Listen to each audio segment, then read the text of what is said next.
Hello my dear students, welcome back to my YouTube channel. मैं हूं सूरज चौधरी और आज हम लोग बात करेंगे लाइट चैप्टर के बारे में। जो आधा पोर्शन बचा हुआ था उसको आज हम लोग कवर करेंगे। इससे पहले वाले वीडियो में हम लोग कई सारी चीज़ों को पढ़ चुके थे, ठीक है। जो हम लोग पढ़ चुके थे कि लाइट क्या है, फिर हमने पढ़ा था कि मिरर एंड रिफ्लेक्शन पढ़ा था, रिफ्लेक्शन पढ़ा था, लॉ ऑफ रिफ्लेक्शन पढ़ा था, कुछ जो है टर्मिनोलॉजी पढ़े थे हम लोग, टाइप्स ऑफ रिफ्लेक्शन पढ़े थे, ठीक है। और जो है मिरर पे इमेज कैसे बनता है, ठीक है, ये सब हम लोग पढ़ चुके थे। अब आज हम लोग पढ़ने वाले हैं लेटरल इन्वर्जन, ठीक है। लेटरल इन्वर्जन क्या होता है? जब आप लोग अपने मिरर के सामने खड़े होते हो, ठीक है, जो आपके पास प्लेन मिरर होता है आपके घर के सामने, तो आप मान लीजिए कि आपका जो है प्लेन मिरर है। जब आप इसके सामने खड़े होते हैं तो आप देखते हैं कि जब राइट हैंड आप उठाते हैं तो यहाँ पर लेफ्ट प्रतीत होता है, ठीक है। तो यही होता है लेटरल इन्वर्जन। इसी वजह से जो एम्बुलेंस होती है उस पर भी जो है उल्टा वर्ड जो है लिख दिया जाता है, सी करके लिख दिया जाता है, ठीक है। कि जो मिरर होता है उससे क्या होता है, लेटरली इन्वर्टेड इमेज बनता है आपका प्लेन मिरर से। तो मिरर्स में अगर देखा जाए तो वहाँ पे जो लेटरल इन्वर्टेड इमेज आपको दिखाई दे, ठीक है, इसलिए कोई प्रॉब्लम ना हो। तो आज हम लोग पढ़ेंगे क्या, लेटरल इन्वर्जन पढ़ेंगे और हम लोग धीरे धीरे सारे एक टॉपिक को कवर कर लेंगे। तो when an image is form in a mirror, ठीक है, the left side of the object appear at the right side of the image and vice versa, ठीक है। और वाइस वर्सा का मतलब होता है उल्टा। क्या होता है? उल्टा मतलब निकलता है, ठीक है। This is called a lateral inversion. इसी को हम लोग क्या कहते हैं? लेटरल इन्वर्जन कहते हैं। जब आप किसी मिरर के सामने खड़े होते हो तो आपको लेफ्ट वाला कैसा प्रतीत होता है? राइट प्रतीत होता है। जैसे कि मान लीजिए अगर आपने अपनी कॉपी में लिखा है साइंस, जब आप उसके मिरर के सामने देखेंगे तो आपको ई से स्टार्ट होता हुआ वर्ड दिखाई देगा, ठीक है, उल्टा जस्ट लिख जाएगा। आई होप आपको समझ में आया होगा। अब हम लोग चलिए पढ़ते हैं कुछ luminous and non luminous object को। ये आप सब लोग बहुत ही पहले से पढ़ते चले आ रहे हैं। लुमिनस क्या होता है और नॉन लुमिनस क्या होता है। लुमिनस ऐसे ऑब्जेक्ट होते हैं जो नॉन लुमिनस ये हो जाएगा आपका। नॉन लुमिनस ऐसे ऑब्जेक्ट होते हैं जो डू नॉट प्रोड्यूस लाइट, ठीक है, ऑन दियर ओन। ऐसे ऑब्जेक्ट जो खुद की लाइट ना प्रोड्यूस करें उन्हें आप नॉन लुमिनस कहते हैं। और लुमिनस किसे कहते हैं? ऐसे ऑब्जेक्ट जो लाइट को प्रोड्यूस कर सकें। जो आपके आसपास चीज़ें होती हैं जो अगर लाइट को प्रोड्यूस कर रही हैं खुद की, तो उन्हें क्या कहेंगे आप? लुमिनस कहेंगे। अगर लाइट को प्रोड्यूस नहीं करती हैं तो आप क्या कहेंगे? उसे नॉन लुमिनस ऑब्जेक्ट कहेंगे। जैसे कि आप देखते हैं कि आपका जो सन है, ठीक है, सन आपका क्या है? लुमिनस ऑब्जेक्ट है। आपके जो स्टार्स हैं वो क्या है? लुमिनस ऑब्जेक्ट हैं। लेकिन आपका मून क्या है? वो नॉन लुमिनस ऑब्जेक्ट है, ठीक है। अब हम लोग पढ़ने जा रहे हैं मल्टीपल रिफ्लेक्शन, ठीक है। मल्टीपल रिफ्लेक्शन जो है ये कैसे होता है? मान लीजिए कि आपके पास दो मिरर हैं, ठीक है। आपने दो मिरर को जो है लेटरली जो है ये लिया, आपने दो मिरर को आपने लिया और इसको जो है आपने किसी एडहेसिव टेप से या किसी से आपने फिक्स कर दिया। फिर बीच में आपने क्या रखा? एक बॉल रखा। तो आपको यहाँ पे मल्टीपल इमेज दिखाई देंगे। एक इमेज आपको यहाँ दिख रहा है, एक इमेज आपको यहाँ दिख रहा है, ठीक है। तो if more than one mirror are placed at certain angle, same angle पे होने चाहिए, सर्टेन एंगल पे होने चाहिए, टू ईच अदर, ठीक है, एक दूसरे के सामने जो है पैरेलली उनको जो है एंगल पे रखना होगा। Reflection of the light happens multiple times between the reflecting surface and the produced many image, ठीक है। जो रिफ्लेक्टिंग सरफेस होगा जिससे कई सारी इमेज बनेंगी। जैसे कि आप लोग जब कोई नाई की दुकान पे जाते हैं तो वहाँ पे जब आप बाल कटवाने जाते हैं तो आप मान लीजिए इधर मिरर लगा हुआ है, ये जो है सामने मिरर लगा हुआ है, यहाँ पे आप बैठे हुए हैं, ठीक है, और पीछे एक मिरर लगा होता है। तो आपको जो है आपका फेस तो यहाँ पे दिख रहा है, साथ ही साथ अब अगर आपको अपने पीछे के बाल को दिखना है तो आपको यहाँ का जो रिफ्लेक्शन होगा आपको इमेज यहाँ पे दिखाई देगा, ठीक। उसके बाद हम लोग समझते हैं application of multiple reflection. Multiple reflection जो प्रिंसिपल है उस पर कई सारी चीज़ें बनी हुई होती हैं। आप यहाँ पे देखेंगे एक पेरिस्कोप है। पेरिस्कोप क्या होता है? एक डिवाइस होता है, ठीक है। ये डिवाइस है जिससे हम लोग जो है अपने से ऊंची हाइट, आपकी हाइट यहाँ तक है और आपको देखना है जो ऑब्जेक्ट यहाँ पे है, ठीक है, इसको देखना है। तो आप कैसे देखेंगे? आप पेरिस्कोप की सहायता से देखेंगे। पेरिस्कोप जो है यहाँ पे देखिए कार्डबोर्ड यूज़ किया गया है। कार्डबोर्ड यूज़ करके 45 डिग्री एंगल पर आपको क्या करना है भाई? एक मिरर, प्लेन मिरर लगा देना है। फिर एक नीचे वाले कार्डबोर्ड पर भी आपको 45 डिग्री एंगल पर एक प्लेन मिरर लगा देना है। फिर जो है ऑब्जर्वर होगा जो यहाँ से उस ऑब्जेक्ट को, जब देखिए यहाँ पे क्या होगा? रिफ्लेक्शन होगा, इमेज यहाँ पे बनेगी, यहाँ से रिफ्लेक्शन होगा, इमेज यहाँ पे बनेगी और आप जो है यहाँ से ऑब्जर्व कर सकते हैं। अब इसको जो है यूज़ कहाँ पे किया जाता है ये आप लोग सभी लोग जान लीजिए। इसको हम लोग सबमरीन में यूज़ करते हैं। सबमरीन में यूज़ करते हैं। सबमरीन क्या होता है भाई? सबमरीन जो होती है पानी के नीचे जो बहने वाली पनडुब्बी होती है उसी को हम लोग चलने वाली होती है, उसी को सबमरीन कहते हैं। अगर मान लीजिए कोई ऑब्जर्वर उसमें बैठा हुआ है, अगर उसको ऊपर पानी के सरफेस पर देखना है कि क्या आपका कोई एनिमी है या कोई दूसरा जहाज है कि नहीं है, तो वो आपका किससे देख सकते हैं? इससे आप देख सकते हैं पेरिस्कोप से। ऐसे ही जो बंकर होता है जहाँ पे सेना वाले रहते हैं, उस बंकर में भी वो गड्ढे बना करके नीचे रह रहे होते हैं, बाहर उनको एनिमी देखनी होती है तो पेरिस्कोप से देख लेते हैं, ठीक है। मान लीजिए कि बहुत ज़्यादा भीड़ है और बहुत ज़्यादा भीड़ है, बहुत सारे लोग खड़े हुए हैं सेम हाइट के, तो आपकी हाइट भी इतनी है। आपको किसी का चेहरा, पीछे वाले का चेहरा नहीं दिख रहा है, तो आप यहाँ पे पेरिस्कोप यूज़ करेंगे और आपको यहाँ पे क्राउड में जो है हेड दिखाई देने लगेगा। अब जो है कैलेडोस्कोप क्या होता है, कैलेडोस्कोप भी आपका एक डिवाइस है जो आप बहुत ही आसानी से घर पे भी बना सकते हैं। जो आपके घर में कर्टन होता है, ठीक है, जो चादर होते हैं, आपके कपड़े होते हैं, ठीक है, और दीवार जो होती है उस पर जो डिफरेंट डिफरेंट टाइप के डिज़ाइन जो बने होते हैं, पैटर्न बने होते हैं, वो कैलेडोस्कोप की सहायता से बनाया जाता है। ठीक है, कैलेडोस्कोप में आपको करना क्या है, बहुत ही आसान है। कैलेडोस्कोप बनाने के लिए आपको लेना है जो है 3 मिरर लेने हैं। तीनों मिरर को आपको इस तरीके से फिक्स कर देना है। ठीक है, ट्रायंगुलर शेप में आपने 1 2 3 मिरर को आपने फिक्स कर दिया। ये रेक्टेंगुलर शेप के थे आपके मिरर, ठीक है, रेक्टेंगुलर शेप के आपके मिरर थे। अब इसके बाद आपको एक कार्डबोर्ड लेना है, उसी के अंदर इसे फिक्स कर देना है। कार्डबोर्ड का एक साइड क्या करेंगे, कवर कर देंगे, एक साइड ओपन रखेंगे। जिस तरफ हम लोग कवर करेंगे उसमें थोड़ा सा आपको क्या कर देना है, होल कर देना है। ठीक है, थोड़ा सा आपने क्या कर दिया, होल कर दिया। और यहाँ पे आप क्या रख देंगे, बैंगल वगैरह रख देंगे, चूड़ी जिसे कहते हैं, बैंगल रख देंगे, या फिर कोई वीड रख देंगे जो मोती वगैरह है वो रख देंगे आप, चमकीला हो। यहाँ से जब आप ऑब्जर्व करेंगे तो आपको यहाँ पे मल्टीपल रिफ्लेक्शन की वजह से बहुत ही अच्छा पैटर्न दिखाई देगा। ठीक है, तो ये होता है कैलेडोस्कोप। अब उसके बाद हम लोग समझते हैं पेरिस्कोप को। यहाँ पे डिफाइन किया गया है, जो मैंने आपको बता ही दिया पहले से। इसका आप स्क्रीनशॉट लेकर के इसको आप पढ़ सकते हैं।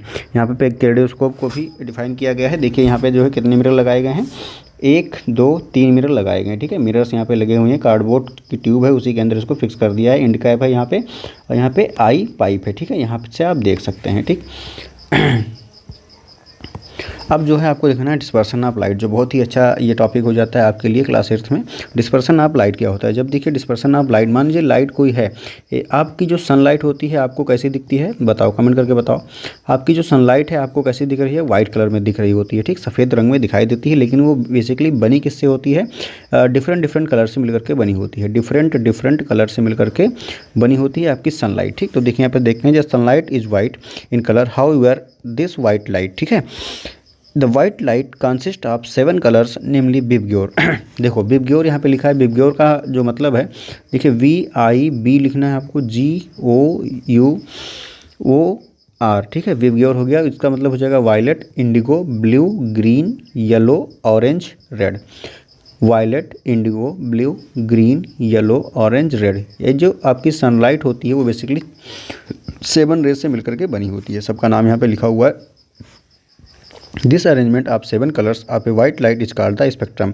ये जो अरेंजमेंट होता है 7 कलर्स का वाइट लाइट में, यहाँ पे इसको हम लोग क्या कहेंगे, स्पेक्ट्रम कहेंगे। ठीक, अब देखिए, however due to the reflection of light the 7 colour can split in and we can seen separate colour rather than a single white colour. जब आपको यहाँ पे जब ये रिफ्लेक्शन होता है तो ये जो स्पेक्ट्रम है ये अलग अलग कलर में टूट जाता है। ठीक है, अलग अलग कलर में टूट जाता है, तो आपको कैसे दिखेगा, आपको 7 रेज दिखाई देंगे। ठीक है, this phenomena of splitting of light into its constituents is called dispersion of light. यही प्रोसेस जो होता है जब वाइट लाइट क्या हो, डिफरेंट कलर में टूट जाए, उसी को हम लोग कहते हैं डिस्पर्सन ऑफ लाइट कहते हैं। डिस्पर्सन ऑफ लाइट आपको कैसे देखना है, इसको देखने का तरीका मैं बता देता हूँ। आप मान लीजिए कि जो बरसात होती है, ठीक है, बरसात के मौसम में क्या होता है, जो बरसात की बूंदें जब आती हैं तो सनलाइट निकलती है, तो ये जो ड्रॉपलेट्स हैं ये क्या करती हैं, ये प्रिज्म का काम करती है। देखिए प्रिज्म रखा हुआ है, प्रिज्म का काम करती हैं, और जो लाइट पड़ रही होती है सनलाइट, ये प्रिज्म का काम करेंगे तो 7 रेज में दिखाई देती हैं आपको। तो आप कहते हैं आपको क्या दिख रहा है, आपको रेनबो दिख रहा है। ठीक है, रेनबो दिखने लगता है। ऐसे ही आपके लैब वगैरह में ये प्रिज्म रखा होता है, इस पर लाइट जाती हुई दिखाई देती है, तो ये 7 कलर में टूट जाते हैं। अब उसके बाद आपके पास है example of dispersion of light. देखिए, formation of rainbow due to the dispersion of white light through the water droplets. ठीक है, वाटर ड्रॉपलेट्स की वजह से रेनबो बन रहा है। Passing of sunlight through prism, sunlight pass हो रही है प्रिज्म से। Dispersion of light through the soap bubble, साबुन के बबल होते हैं वहाँ पे भी आप इसको देख सकते हैं। ठीक है, और dispersion of light on the CD। जब CD जो पहले कैसेट आती थी, कॉम्पैक्ट डिस्क, इसको टीवी वगैरह में लगाने के लिए देखते थे हम लोग, तो उसको जब आप सनलाइट में रखते थे तो आपको 7 कलर यहाँ पे दिखाई देते थे। ठीक है, अब यहाँ पे आप देखेंगे आपका सबसे इंपॉर्टेंट टॉपिक जो आता है ह्यूमन आई। ठीक, ह्यूमन आई को समझने के लिए भी सबसे पहले आपको समझना होगा कि आपकी आँख कैसी है, उसके उसमें क्या क्या चीज़ें पाई जाती हैं। देखो इसको समझाता हूँ, कोशिश करूँगा समझाने की, और आप लोग अच्छे से समझिएगा। जो आपकी आई होती है, सबसे पहले तो बात करेंगे उसके ऊपर की एक कवरिंग जो होती है, जिस पे आपका ये हेयर लाइक स्ट्रक्चर लगा होता है। ठीक, उसी के नीचे आपकी होती है आई। ठीक, उसी के नीचे आपकी ये होती है आई होती है। ठीक, तो ये जो ऊपर की जो कवरिंग होती है इसको हम लोग कहते हैं आई लिड। क्या कहते हैं, आई लिड कहते हैं। फिर उसके बाद ठीक है, ये जो आपको ये कलर दिख रहा है ठीक है, यहाँ पे जो सफ़ेद रंग होता है, सफ़ेद वाला कलर होता है, उसको हम लोग क्या कहते हैं, स्क्लेरा कहते हैं। क्या कहते हैं भाई, स्क्लेरा कहते हैं।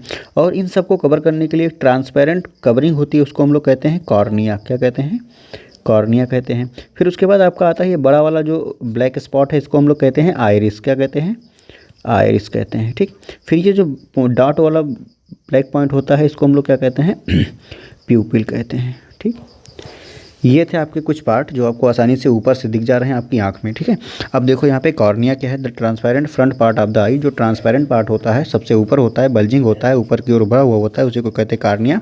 Iris a dark muscular structure called the located behind the cornea. ठीक है, जो कॉर्निया है उसके पीछे लोकेटेड होता है आइरिस आपका। यहाँ पे देखिए आइरिस का डायग्राम बना हुआ है, आइरिस के पीछे आपको मिल जाएगा लेंस, और कार्निया जो आपकी सफ़ेद रंग की ट्रांसपेरेंट है लेयर, उसी को कहते हैं कार्निया।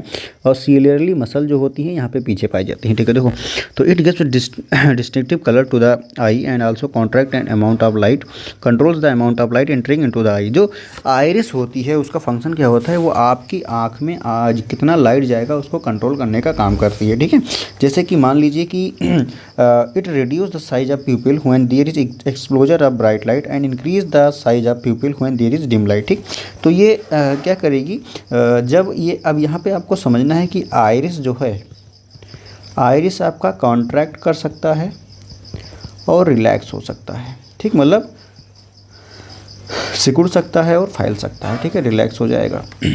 जब आइरिस आपका क्या होगा, कॉन्ट्रैक्ट होगा, आइरिस कॉन्ट्रैक्ट होगा तो आपकी जो प्यूपिल होगी वो क्या हो जाएगी, आइरिस कॉन्ट्रैक्ट होगा तो आपकी प्यूपिल क्या होगी, फैल जाएगी। अब प्यूपिल कब फैलेगा, जब बाहर क्या होगी, डिम लाइट होगी। और आपकी जो आइरिस होती है, ठीक है, आपकी आइरिस क्या होगी, आइरिस जब आपकी रिलैक्स होगी, आइरिस जब आपकी रिलैक्स होगी, इसका मतलब क्या है, बाहर ब्राइट लाइट है। ब्राइट लाइट होने का मतलब क्या होगा, जब आइरिस रिलैक्स होगा तो आपकी प्यूपिल क्या होगी, आपकी प्यूपिल जो है जब आइरिस कॉन्ट्रैक्ट हुआ तो प्यूपिल फैल गई। अब आपका आइरिस रिलैक्स हुआ तो आपकी प्यूपिल क्या होगी, कॉन्ट्रैक्ट हो जाएगी। अपोजिट तरीके से काम करते हैं, जब आइरिस जो है फैलेगी तो प्यूपिल आपकी क्या होगी, छोटी हो जाएगी। और जब आइरिस आपकी क्या होगी, सिकुड़ेगी, मतलब छोटी होगी, तो आपका प्यूपिल जो होगा वो फैल जाएगा। ठीक, फैलेगा कब, जब बाहर लाइट, प्यूपिल कब फैलेगा, जब बाहर लाइट कम होगी, ज़्यादा लाइट की रिक्वायरमेंट होगी, जिससे इमेज आपको क्लियर दिखाई देने लगे। ठीक, अब देखिए प्यूपिल क्या है, small opening in the iris, the size of प्यूपिल is controlled by the iris. जो आइरिस है वही आपके प्यूपिल का साइज भी कंट्रोल करने का काम कर रहा होता है। ठीक है, अब देखिए कॉन्वेक्स लेंस क्या होता है, यहाँ पे कॉन्वेक्स लेंस पाया जाता है। Behind the pupil there is a lens which focus light on the retina. ठीक, ये जो रेटिना है, ये जो पीछे पाया जा रहा है रेटिना है, रेटिना पे ही क्या बनता है, इमेज बनता है। ठीक, तो इसको आप क्या कह सकते हैं, स्क्रीन भी कह सकते हैं। Retina black back layer contain several nerves, यहाँ पे कई सारी नर्व सेल होती हैं। There are two kind of cells. ठीक है, कोन होती है, एक ऑप्टिक नर्व होती है। कोन क्या होती है भाई, which are sensitive to bright light. ये कोन क्या होती हैं, सेंसिटिव होती हैं ब्राइट लाइट को। Rod which are sensitive to dim light. ठीक है, ये जो कोन्स, दो तरीके की रेटिना में दो तरीके की नर्व्स पाई जाती हैं, कोन और रॉड। ठीक है, कोन क्या है, sensitive to bright light, rod क्या है, सेंसिटिव टू डिम लाइट। ठीक, तो ऑप्टिक नर्व्स क्या है, sensation felt by the nerves cell are then transmitted to the brain. Optic nerve क्या करती है, ये ऑप्टिक नर्व आपके ब्रेन तक मैसेज लेकर के जाती है कि आपने किस चीज़ को देखा है और आपके लिए वो समझ में आता है। ठीक, ब्लाइंड स्पॉट क्या होता है, at the junction of optic nerves and the retina there are no sensory cells. देखो भैया, जहाँ पे आपका ऑप्टिक नर्व और रेटिना, ठीक है, होते हैं, मिलते हैं, यहीं पे आपका मिलता है ब्लाइंड स्पॉट। ठीक है, वहाँ पे कोई सेंसरी नर्व्स नहीं पाई जाती है। So no vision is possible at that spot, this is called blind spot. मतलब कि जहाँ पे आपका ऑप्टिक नर्व और रेटिना का जंक्शन होता है वहाँ पे कोई सेंसरी नर्व्स नहीं होती, क्योंकि आपके रेटिना में क्या है, सेंसरी नर्व्स होती हैं। ठीक है, वहाँ पे कोई नर्व्स नहीं पाया जाता है, तो वहाँ पे कोई भी इमेज नहीं बनता, इसलिए उसको क्या कहते हैं, ब्लाइंड स्पॉट कहा जाता है। ठीक, और हम लोग नेक्स्ट वीडियो में पढ़ेंगे जो डिफेक्ट हैं, जो डिफेक्ट्स हैं उसको हम लोग नेक्स्ट वीडियो में पढ़ने वाले हैं। ठीक है, तब तक के लिए जय हिंद, जय भारत।